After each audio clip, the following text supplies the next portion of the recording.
Sophia Ansari का एक MMS है वायरल। क्या इस वजह से हुआ है उसका इंस्टाग्राम बैन? कैसे केजीएफ 3 में हो सकती है पुष्पा की एंट्री, जानकर हो जाएंगे हैरान। और एक इंस्टाग्राम मॉडल ने मंदिर के सामने डांस करके खड़ा कर दिया है बवाल। केजीएफ 3 में अगर पुष्पा की एंट्री हो गई तो सिनेमा हॉल में बवाल ही मच जाएगा। लेकिन ऐसा सच में भी हो सकता है, क्योंकि केजीएफ की कहानी 1980 की है, जब रॉकी इंडिया का सबसे बड़ा क्रिमिनल बन गया था। और अगर पुष्पा के विकिपीडिया पेज को खोल के देखें तो उसकी कहानी भी 1990s की है, यानी दोनों के बीच सिर्फ 8 से 10 सालों का अंतर है। इसलिए पुष्पा और रॉकी को एक साथ एक मूवी में दिखाया जा सकता है, क्योंकि दोनों ही क्रिमिनल हैं। इसलिए दोनों अच्छे दोस्त बन सकते हैं। केजीएफ और पुष्पा की कहानी अब इंटरनेशनल लेवल पर जाने वाली है, क्योंकि केजीएफ की एंडिंग में इंटरनेशनल मार्केट में खत्म होती है और पुष्पा में भी लाल चंदन का गिटार चाइना से होते हुए जापान पहुंच गया है। हो सकता है यश का सोना पुष्पा निकालने में मदद करे, जिसके बाद दोनों बहुत अच्छे दोस्त बन जाएं। और फिर रॉकी भाई की गन से पुष्पा पूरे पुलिस स्टेशन को एक ही बार में उड़ा दे। दोनों मूवी के डायरेक्टर एक साथ आ जाए तो कुछ भी हो सकता है। लेकिन दोनों ही फिल्मों के प्रोडक्शन हाउस अलग अलग है, एक तमिल है दूसरा कन्नड़, इसलिए दोनों को साथ में देख पाना मुश्किल है। लेकिन अगर फैंस चाहे तो कुछ भी हो सकता है।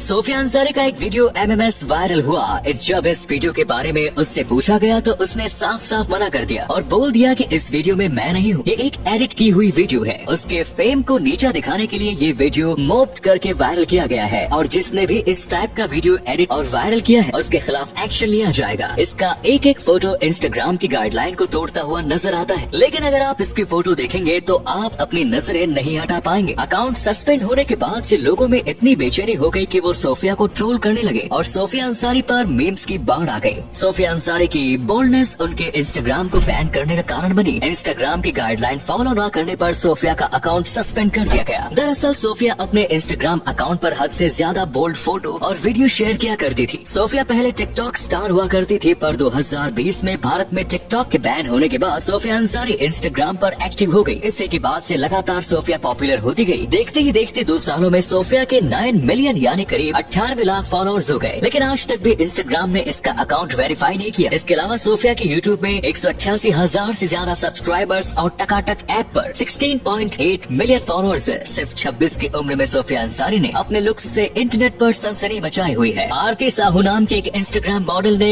मंदिर के आगे सेकंड हैंड जवानी पर डांस करते हुए वीडियो बनाया था। जनराय टोरिया मंदिर में सैफ अली खान और दीपिका पादुकोण की फिल्म कॉकटेल के गाने पर डांस करते हुए ये वीडियो बनाकर अपने इंस्टा पर शेयर किया गया, जिससे हिंदू संगठन नाराज हो गए थे। जिसके बाद आरती साहू ने कहा था कि इसमें जरा भी फूहड़ता नहीं है। इंस्टाग्राम आईडी से वीडियो डिलीट करते हुए इसने माफी भी मांगी। लड़की की माफी मांगने के बाद भी मामला शांत नहीं हुआ और आरती साहू पर एफआईआर तक हुई। इंस्टा पर आरती के 3.2 मिलियन फॉलोअर्स है और इंस्टा से की गई कमाई से ही इसका घर चलता है। एक और वीडियो वायरल हुआ जिसमें कुछ लड़कियां आरती साहू को पीटती हुई दिखाई दी। ये लड़कियां इसकी सहेली ही थी। कॉलेज में कॉन्वर्सेशन के दौरान आरती साहू के साथ मारपीट करने वाली लड़कियों ने कुछ कमेंट कर दिया। इसी को लेकर बाद में लड़कियों ने आरती साहू की पिटाई भी कर दी। शोएब मलिक सानिया मिर्जा से पहले शादी कर चुके हैं। ये बात तब सामने आई जब वो सानिया मिर्जा से निकाह करने जा रहे थे। 12 अप्रैल 2010 को हैदराबाद में दोनों की शादी हुई थी। उस वक्त दावा किया गया कि शोएब की पहली पत्नी को उनकी सानिया संग शादी से एतराज है। शोएब मलिक की पहली पत्नी का नाम आयशा सिद्दीकी है और इन दोनों की शादी वर्ष 2002 में हुई। कहा जाता है कि शोएब की सानिया से करीबी को लेकर दोनों के बीच तनाव बढ़ने लगा। सानिया मिर्जा से शादी करने से पहले शोएब ने आयशा से तलाक ले लिया। ठीक 4 दिनों के बाद शोएब ने सानिया संग शादी कर ली। कई जगह ये कहा गया कि शोएब ने अपनी पहली पत्नी को धोखा दिया। पहली शादी के कारण शोएब मलिक का ये मुद्दा